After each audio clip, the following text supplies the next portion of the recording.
ওহে আমার প্রবাসী শখের পুরুষ, আমি তোমাকে ভালোবাসতাম, অনেক ভালোবাসতাম, কিন্তু সেটা দূর থেকেই, কাছে যাওয়ার কখনো চেষ্টা করিনি। কারণ তুমি আমার ছিলে না, আমার জীবনে অন্য কেউ ছিল। কিন্তু যখন তোমার সাথে আবার দেখা হলো, পরিচয় হলো, আমি তখন তোমাকে ভালোবাসতাম, ঠিক আছে, কিন্তু কখনো কাছে যেতে চাইনি। তুমি জোর করে ভালোবাসলে আবারও, নতুন করে, ঠিক আগের মতো ভালোবাসলে, বিশ্বাস জন্ম নিলে আমার প্রতি।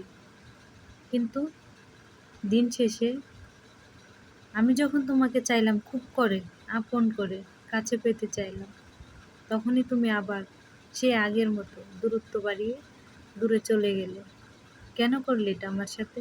কি দোষ ছিল আমার? কি এমন দোষ করেছিলাম আমি? আমার কি সবচাইতে বড় দোষ এটাই ছিল তাহলে? তোমাকে বিশ্বাস করেছিলাম,